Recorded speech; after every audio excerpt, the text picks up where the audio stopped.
So let's get started. I'm Courtney. I'm the Study Abroad Manager in the Office of Global Affairs. I appreciate you all for being here today. This has been a very topsy-turvy time for a lot of us, but I'm really excited that all of our panelists agreed to speak to us virtually about their global learning experiences. This is our third Global Citizenship Panel, and this year's theme is transitions. And let's see, just as a reminder, for those of you who are expecting other people to come, remind them to log in and join us, because all of us who are here present today are going to be entered to win one of three social distancing prizes today, like a Grubhub gift card or an iTunes gift card or something like that, just for attending. So what's going to happen is we're going to have our moderator, Wenyun Lee, ask the questions today. And then at the end, for about 10 minutes, we'll have a Q&A session. So any of the audience members can ask questions to whoever they would like. And then we will be done.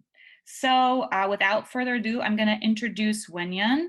Wenyun, like I said before, she is an OGA fellow. I mean, she's a student employee in the Office of Global Affairs. Guys, I'm Wenyun. It's really nice to see you guys again after a long time. So today I will be the facilitator of the meeting, and I'll be asking you some questions on your global studying experience. So as Courtney was saying, that I am also an international student from China, and I have done study abroad before to Germany. I will show you guys my slides. Just one moment.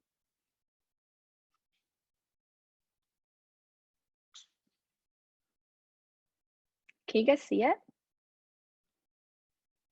Yes, we can see. Okay.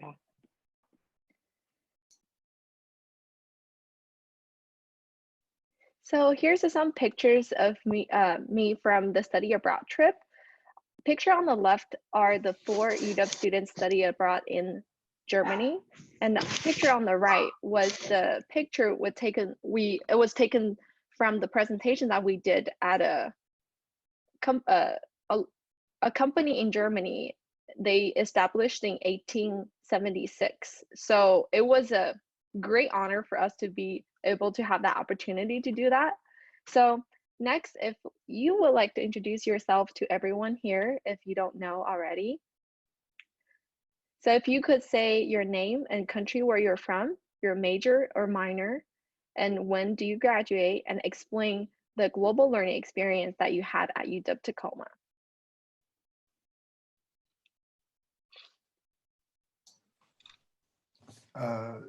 Okay, I guess I'll go first. My name is William Blakey. I'm from the United States of America. I'm majoring in interdisciplinary arts and sciences. I'm minoring in Spanish and trying to minor in global honors, but I just applied for it. So I'm just here because I want to know more about what you guys do and what it's all about. Graduation date, I would estimate winter 2022. And some global learning experience that I've had. I lived in Korea for about 4 years, traveled a lot, lived in Grenada, and I was planning on going to Cusco, Peru this summer, but due to circumstances, that's not going to happen. So yeah, that's why I guess I'm attracted to this organization, and yeah, that's why I'm here. Thank you, and it's nice to meet you. Yeah, nice to meet you guys too. Thank you. Adol, would you like to introduce yourself? Adol Beck, you mean me? Sorry? Yes. Oh, okay. Hello, my name is Adol Beck, but you can call me Adol for you to be easier. So I came from Kazakhstan. So there is like a sweatshirt from my country. Yeah. It's quite a big country near to China and Russia, so maybe some of you don't know where it's located. I'm majoring in computer science and systems. Yeah, and I'm planning to graduate in December 2020, but who knows what will happen, yeah. So, and to be honest, it's my first global learning experience. So course, I visited several countries before, but as a student, it's my first experience to be abroad for more than 6 months. So, and I just wanted to share a few small examples, and then we can elaborate on that more. So here I faced with several aspects that surprised me a lot. First of all, my country is very conservative, so many people don't really accept something new. Especially, for example, I just don't wanted to just wanted to tell that everything is bad here, but many people, especially older generation, think that girls in our country shouldn't continue the higher education in universities, institutes, especially if they want to continue. They are not, for them it's better not to go to a scientific or engineering field.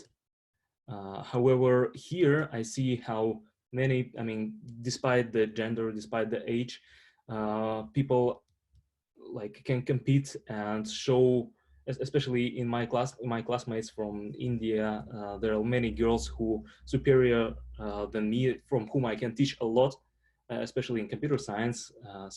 And this was the crucial aspect that really surprised me a lot. So I just wanted to tell more, but I just want other panelists to tell their story first. Yeah, thank you. You will have a lot of time to share later. Mylene, do you want to introduce yourself? Hi, my name is Mei-Ling Sproger. I was adopted from China when I was 1, but then I came to America and have lived in Washington since then. I majored in communications and minored in the Global Honors Program as well as political science. And I actually graduated in 2018. So it's been a couple of years here, but I'm glad to still be a part of the UWT community. Oh, I like that chart. Can I see it again? Of what I was supposed to talk about? I think you were screen sharing. Oh, yes, one moment, please. Sorry.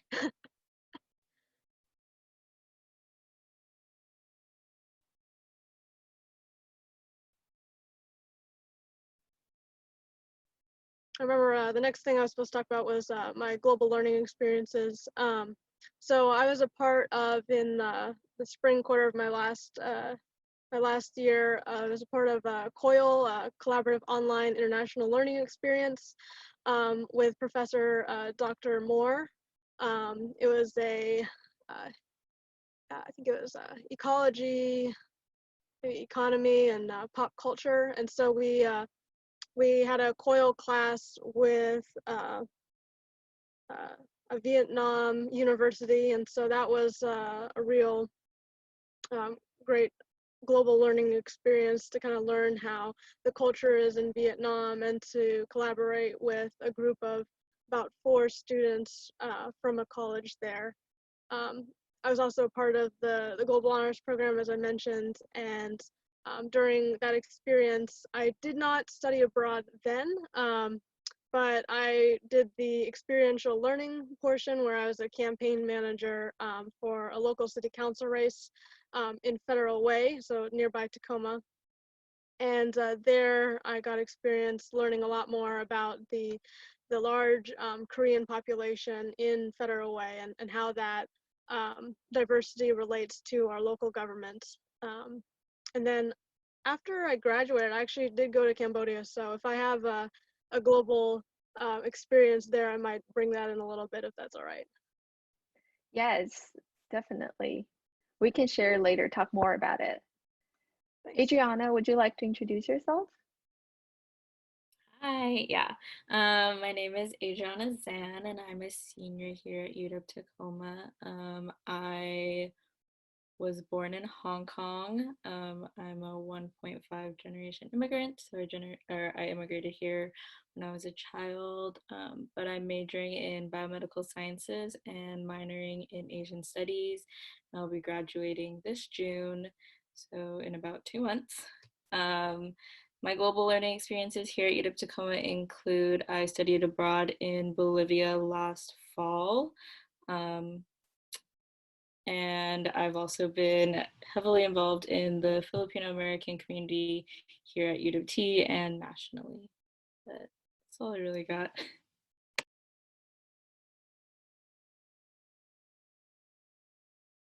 Yeah, thank you for sharing. Skylar, would you like to go next? Yeah, so hi everyone, I'm Skylar. I'm from Hong Kong, born and bred there. My major is business and I'm supposed to graduate next year. That means 2021. So my global learning experience I've had at UW Tacoma. So there's two of them. First is taking classes in America, and it's my third year in UWT. This is my third year in the US and my third quarter in UWT. So I'm also a global ambassador and also participate in a breakaway trip as an international student because I want to try to get more contribution and get closer with the world. And I've also joined the Gambia trip. So that is a global learning experience I want to mention more because I was assigned into an internship, which was a communication executive.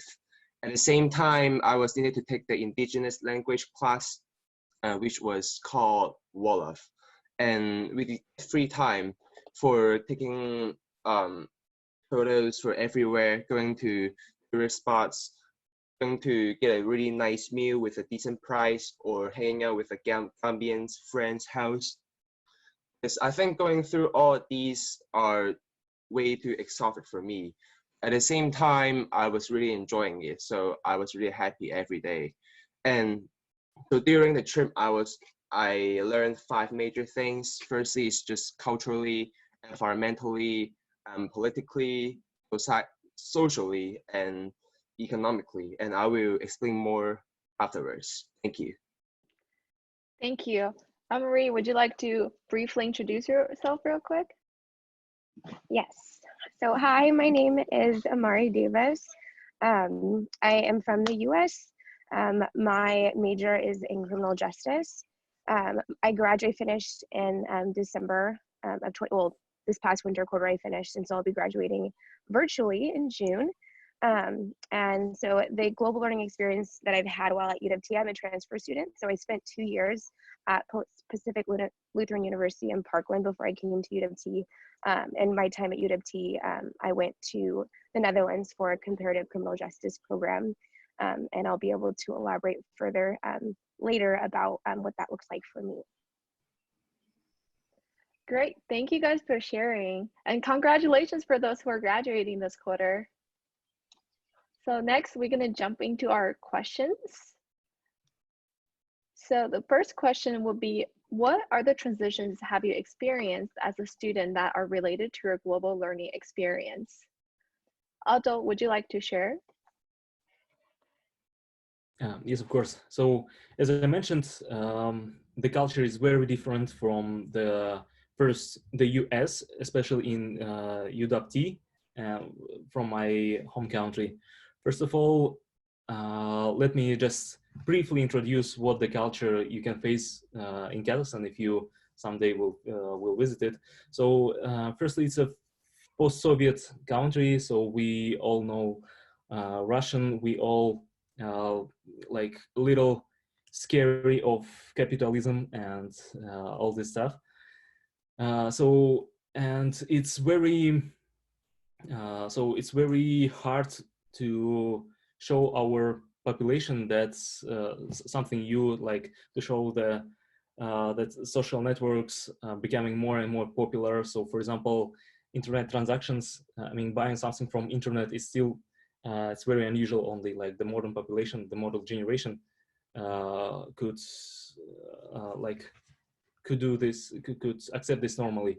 So, and when I came here, I just noticed like everything everything that is new here can be very easily accepted. So people, that means for me that people are very open-minded. So, and what transitions especially I faced with, so I just noticed how communication changed. So people here are very respectful. So for those of you who spent most of their lives in the United States, for you it might be seem like it's a normal thing, but for me it was very, I mean, the mind changer, because here every person for to whom you want to like ask a question could stop and pay you as much attention as the person is like specifically here for you. Like I don't know, maybe you like, I'm sure for you it's normal, but yeah, I just wanted to emphasize how crucial for me it was.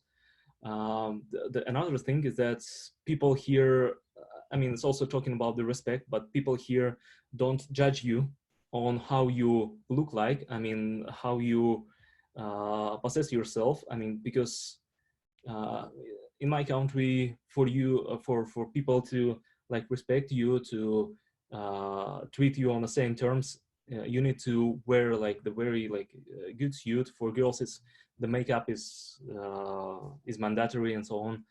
But here, people understand that like you have your own culture, you have your own attitude, you can speak to them with your own accent. Yeah, right. Like my accent is very Russian, I think you might notice.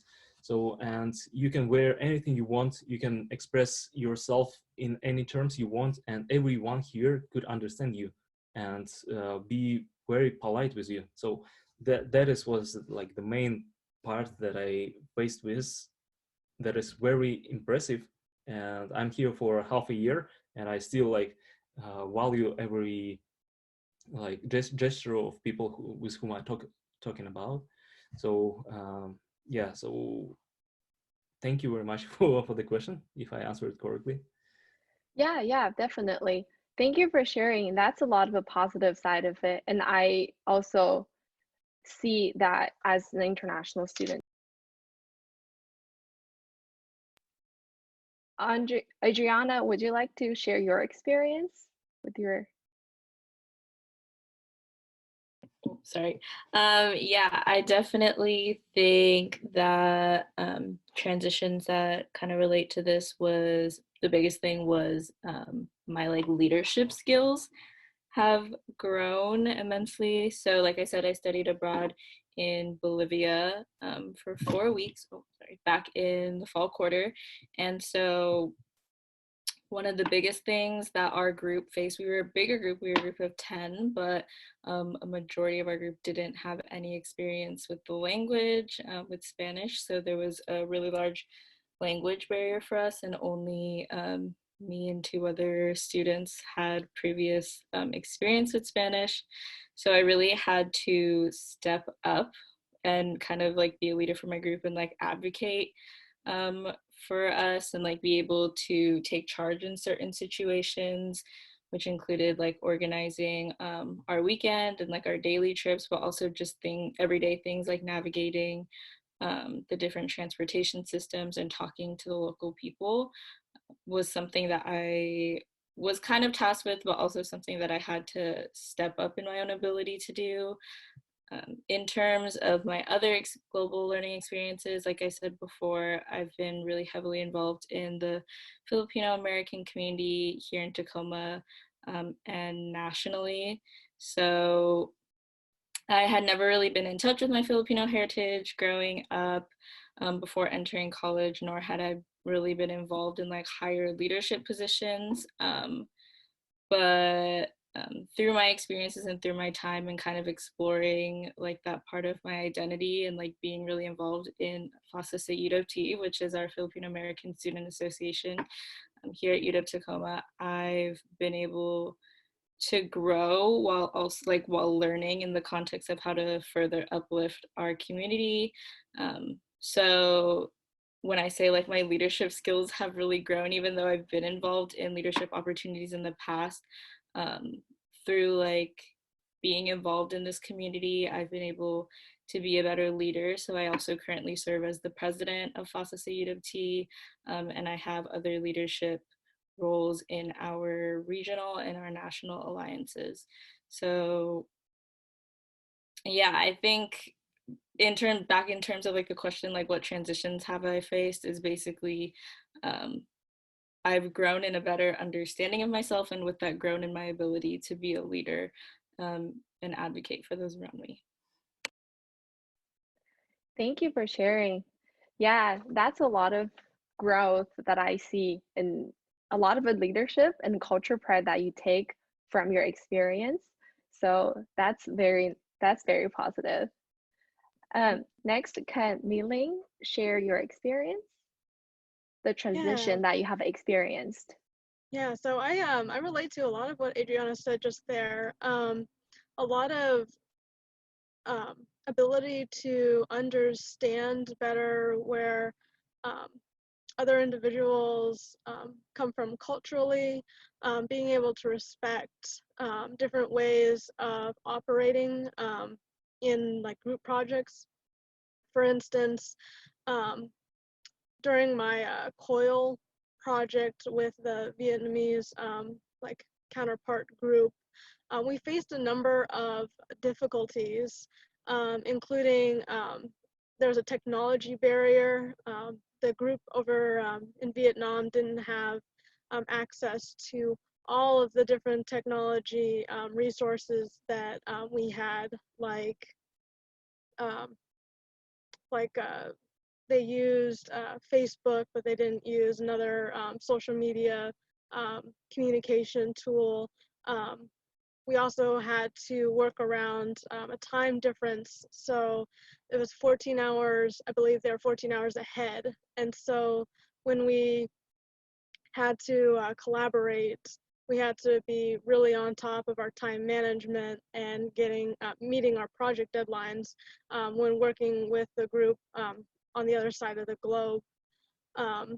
We also had, of course, the language barrier. So we used Google Translate many times to communicate our ideas, but my team was one of the only teams to really encounter an issue with that.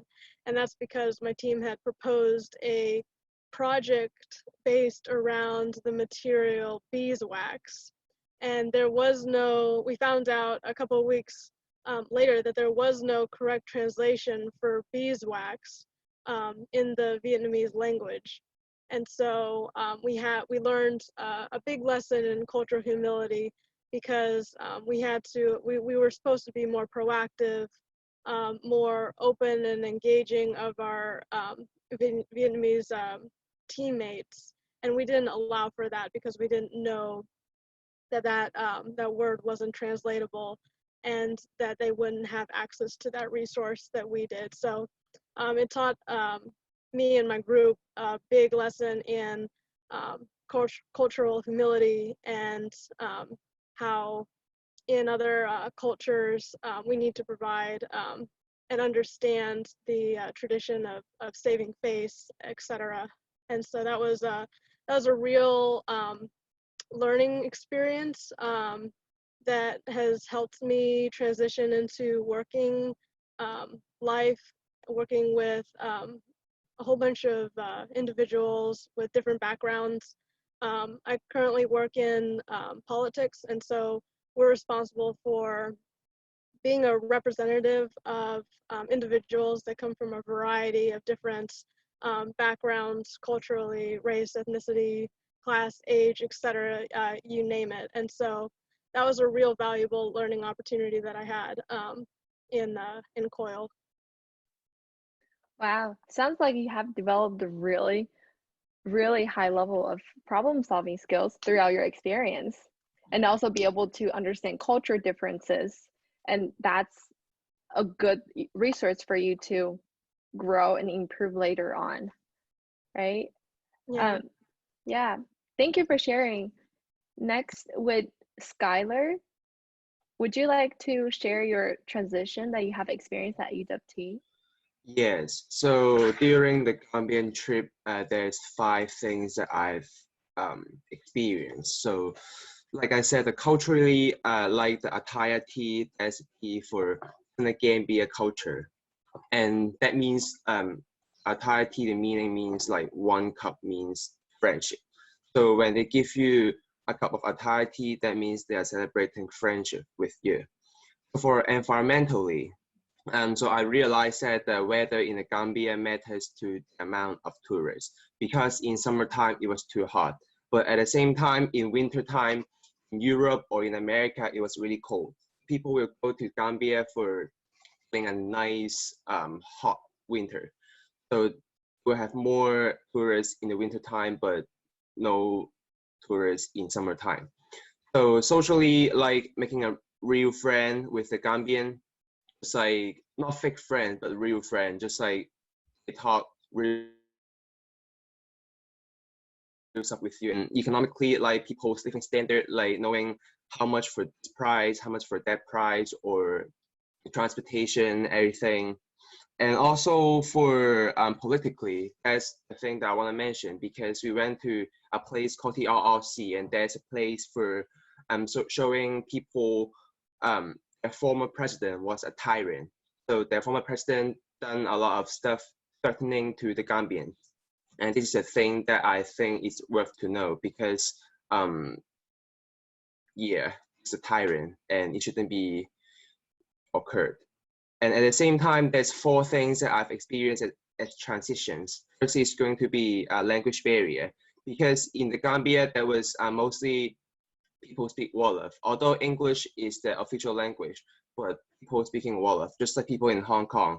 English is official language in Hong Kong, but everyone speaking Cantonese. At the same time, I received a cultural shock and its appropriation. So for example, because I used to swear a lot, like I used to say a lot of curse words. But when I go there, it's just like friendly tone because I used to swear. I mean, curse a lot with my friends. So they told me, why do you say a lot of foul languages? It's like, why do you say these kind of stuff?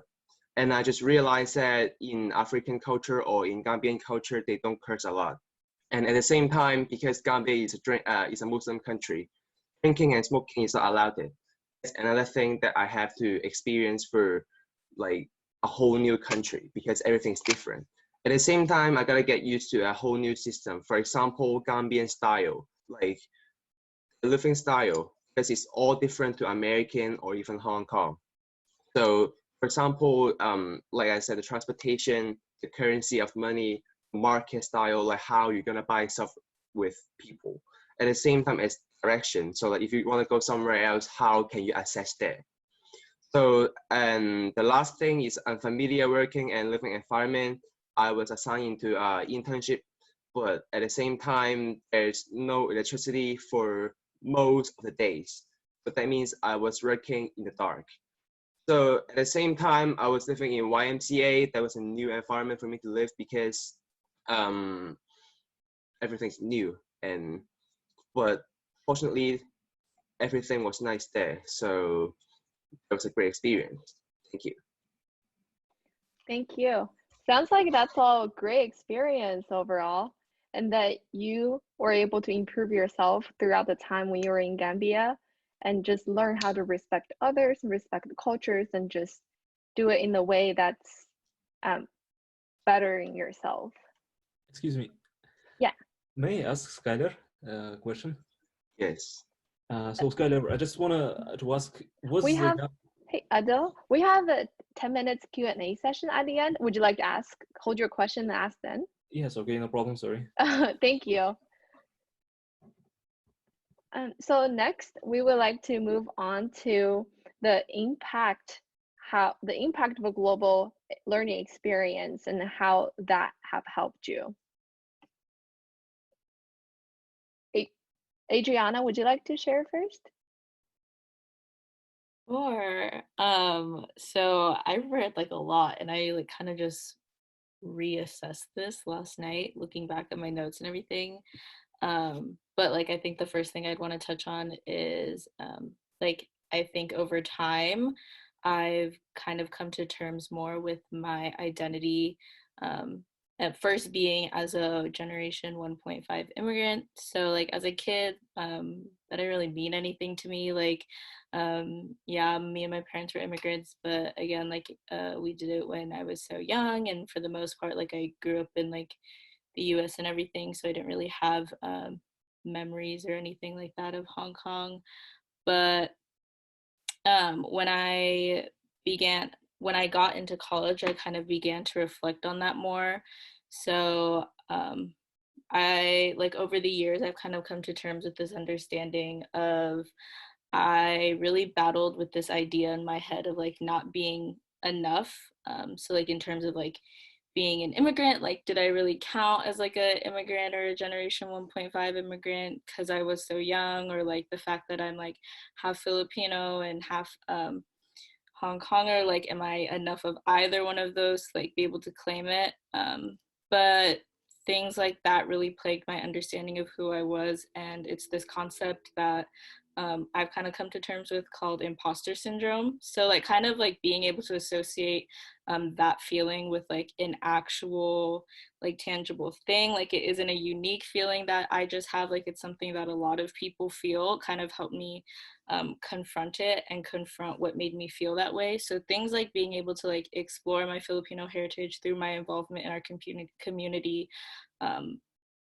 was a really big eye-opener for like how I view myself and my identity, but also like my experience in Bolivia kind of being like that feeling of feeling like out of place, or like feeling very much so like an other, helped me kind of confront that. And that also relates to my newer understanding of what it means to have the identity as Asian American, because growing up, like all I really knew about this part of my identity is that there's the model minority stereotype associated along with that, and I didn't really see like the issue or the problem with that until I was in these new spaces like here at UW Tacoma, and like being able to really confront how harmful the stereotype is to our community and to other POC and Black communities.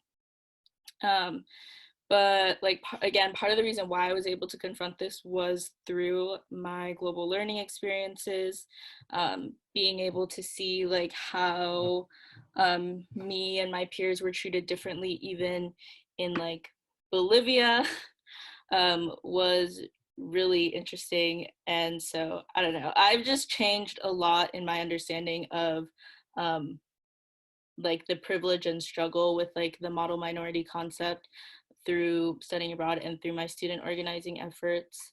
And I've been able to kind of just confront these different feelings I had within myself about my identity.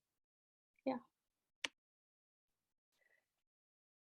Yeah, so that was good. You were able to go through this whole experience and really discover your true identity and really find your way and navigate through this. Yeah, I'm glad that you had the good experience.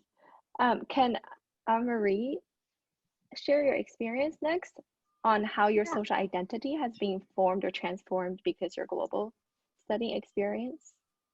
Yeah, so like I mentioned previously, I just also want to say this before I start. I am outside right now, and so if there's a little bit of feedback coming from outside, I apologize for that in advance. And I will move if it becomes too distracting, so just let me know in the chat below. But so I went to the Netherlands from my experience, and it's interesting because, you know, as a Black woman, I would say that my identity kind of it transcends regardless of where I am in the world. So, you know, being in Europe and being in the Netherlands and most of our time spent in Amsterdam and other places, I would say that it really reaffirmed just my, like, who I am, or not even so much, but like furthermore gave me a tolerance for maybe how other people view me, whether that's accurate or not. And I would say that a lot of my experiences with people in the Netherlands were pretty similar to my experiences with people in the US. I think the difference with being in Amsterdam particularly is that they are more socially progressive in a lot of ways than we are here in the US. And being just in the main area of Amsterdam, there's so many different kinds of people coming from so many different places. And I feel like because of the fact that the Netherlands is kind of an international hub for different kinds of people, I didn't feel like I really stood out at all.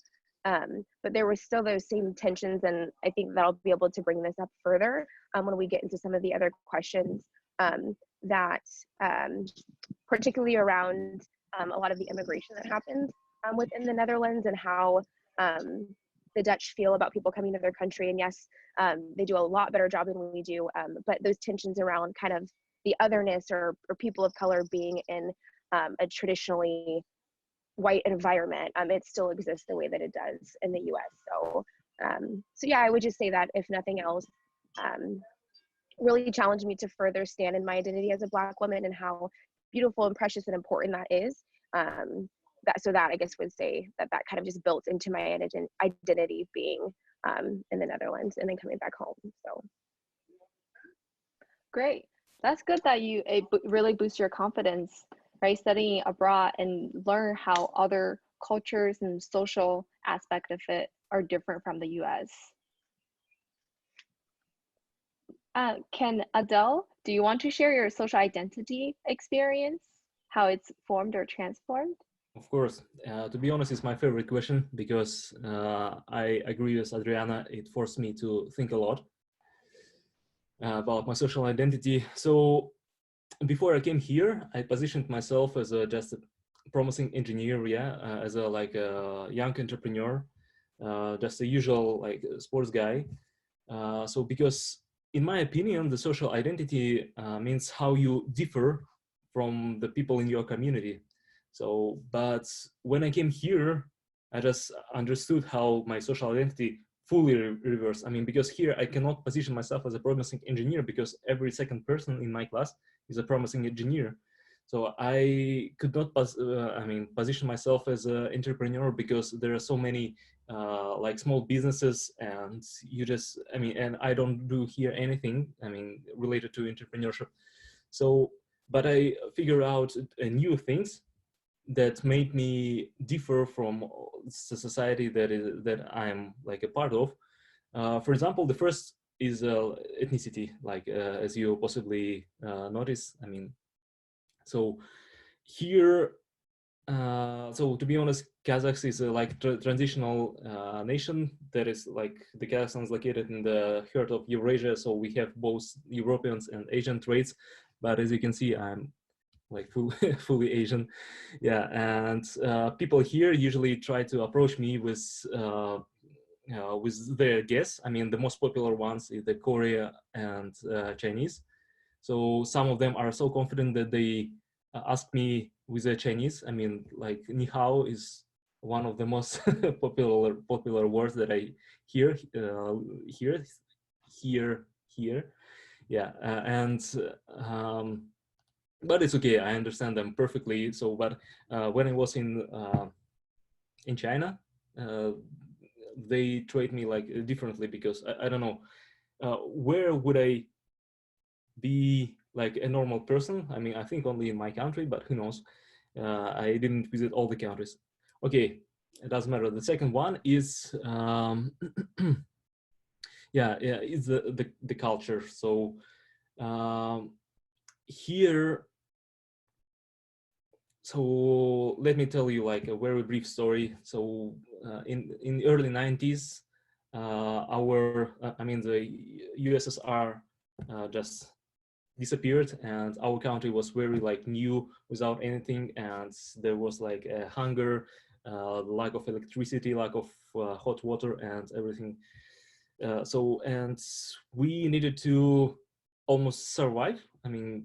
Just to think differently, to find the food, to find the ways to warm ourselves. So, and here I just this type of mind since remained in people from my country. So, and let me tell you one story how I found out that the interesting things, the thinking differently, as Steve Jobs said, is like different here. We are working in a lab. We were working in a laboratory when the quarantine wasn't here. So, and we just wanted to deliver a Grubhub, like to order from a Grubhub something. So there was a small discount, like $10, $10 US discount for orders over 30 or somehow like this.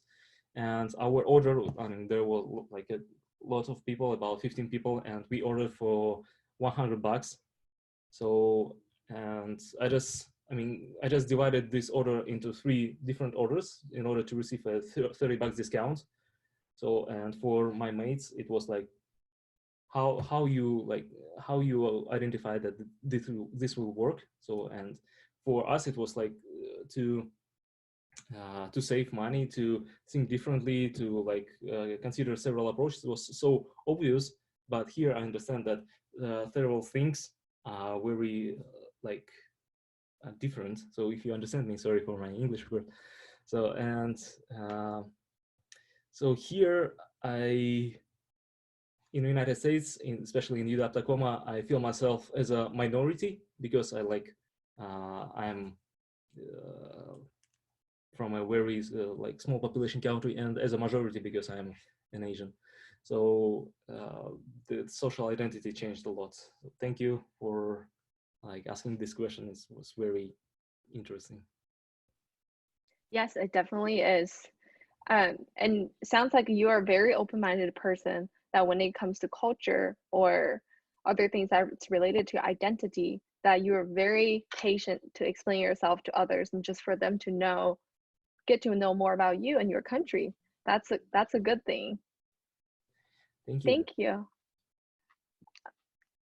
So next, would you guys like to share how do you see the transition shape yourself now and in the future, and how it changed you to engage with your peers, community, family, academics, and your future plans?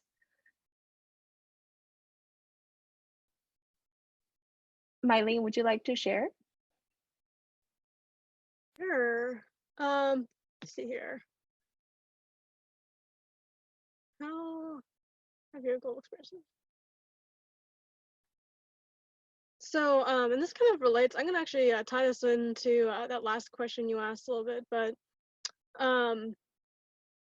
the more I've experienced working with people from kind of different areas of the globe, I realize there are different like cultural dynamics that people operate with. And so this has really helped me gain a perspective of how to better work with people. For example, I was raised with a very American culture, very individualistic. Doesn't matter how old you are, you know, it's just more like gain experience, and that's where you gain respect. But after being exposed to different cultures in other parts of the world, that is definitely not true. And so I've been very humbled over the past year or so, learning that aspect of just like interpersonal relationships. And so I've been more mindful of my age, even though I have certain experiences in like politics and academics. My age still dictates that I need to be able to listen to, say, elders in the family, elders in the community, and really be open-minded toward the experiences that they've had, because they've had a longer time to accumulate experiences. So that was probably the biggest way that global learning experiences have impacted how I engage with others in my community. And that really strongly translates into how I operate in business and family relationships, et cetera, and it's been really helpful.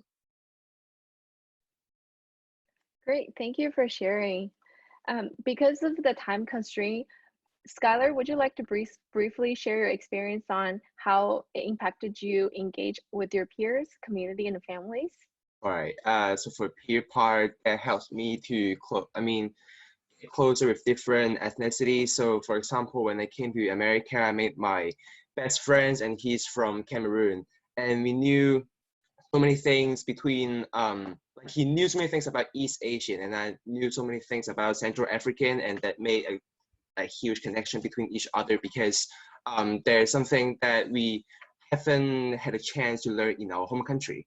At the same time, for community, we can after the Gambian trip, I can try to alter some people's perspective or some stereotype because I heard so many people when they just say Africa, just say Africa. So for example, oh, African people do this, but at the same time in other continents, they won't say oh, Asian, oh, for example, North American do this. People won't say that. They will say Canadian do this, American do this. So we will try to say about, for example, Colombian do this, Cameroonian do this, instead of African people do this, because in Africa, it's different culture. The language is totally different. Culture is totally different. We cannot just classify people as the same color, and we cannot just assume they have the same culture.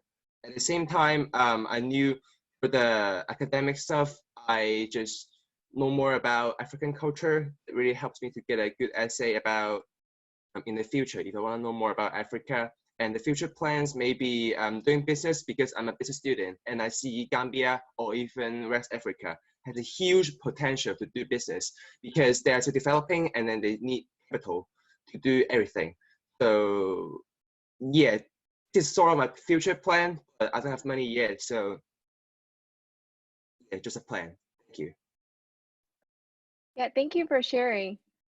And based on all your experience that you have shared, I'm really glad to hear that all of you guys were able to get comfortable with the uncomfortables, right? That for international students that you have overcome the language barrier and really set yourself up for a goal and achieve what you can do. And also for American students that you're really putting yourself out there, outside of your comfort zone, try to, learn more about global and world experience. So that is very positive. And I'm so glad to hear all of your stories. So next, we're gonna jump into our Q&A session. If anyone have questions, would you like to?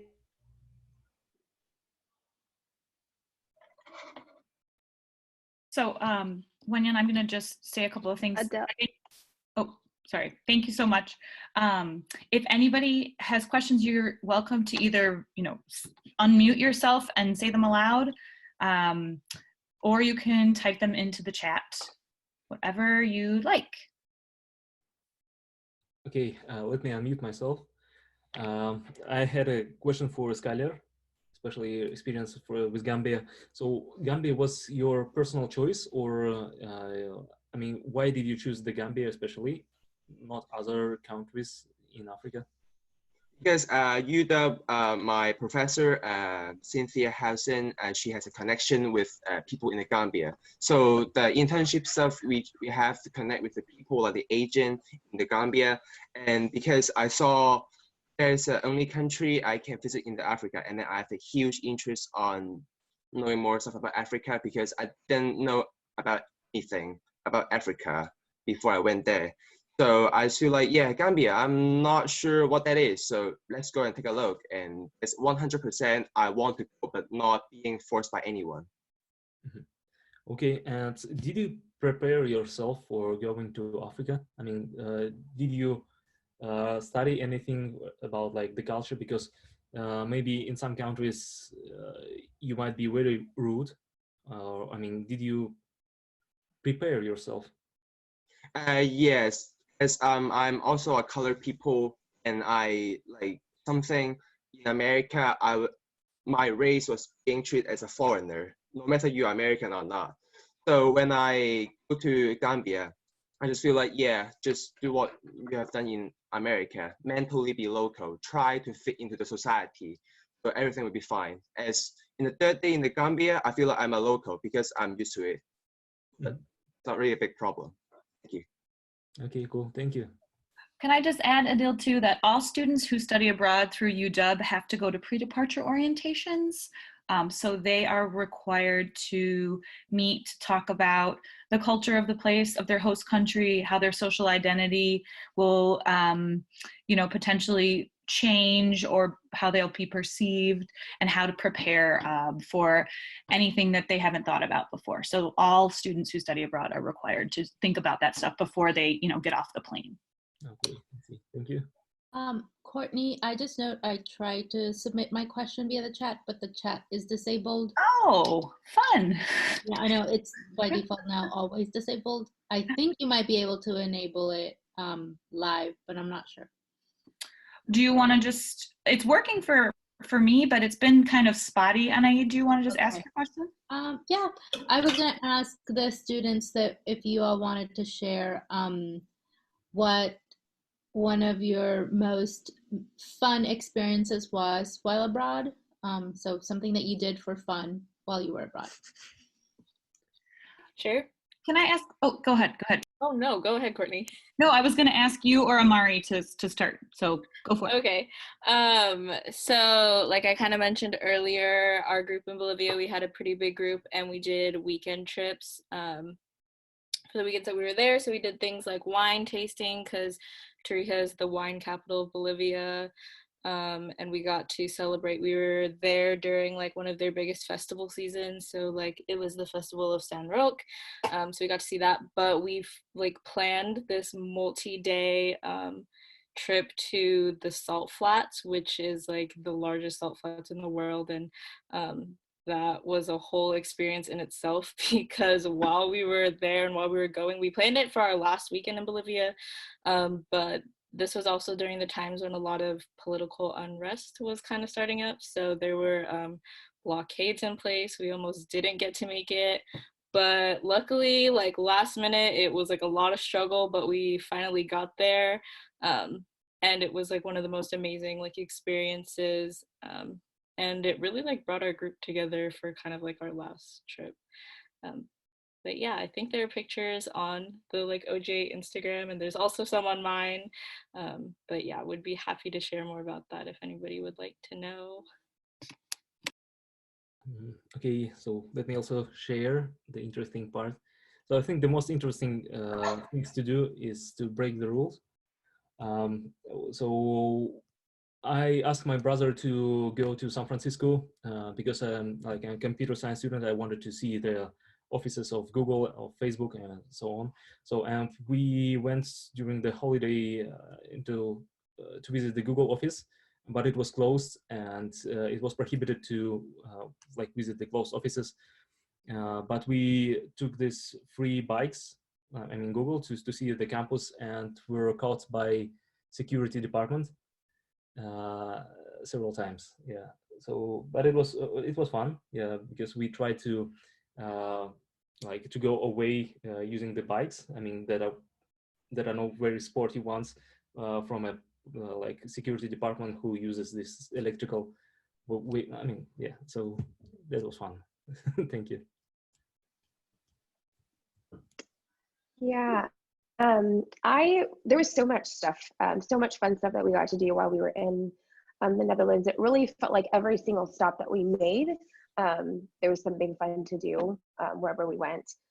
For me, so in Amsterdam, there is a huge Pride parade that happened during the time that we were there. That was really fun to go to. We got to walk around and see a little bit more of the city where we were at. We got to taste so many different kinds of foods. We stayed in very interesting accommodations almost the whole time that we were there. Nice accommodations, but just not traditional. Like we stayed in a boat hotel twice actually while we were there, which was really cool. And just being in the Netherlands, the community of people there were so friendly and would tell you just about different little tourist attractions. And then we also had a a few days where we could travel. I decided to stay in the Netherlands, but I know a lot of students went to Paris and to a bunch of different places when we had the time, because once you were there, you could take the train pretty much anywhere. I traveled to Germany after our trip was over, so that was nice.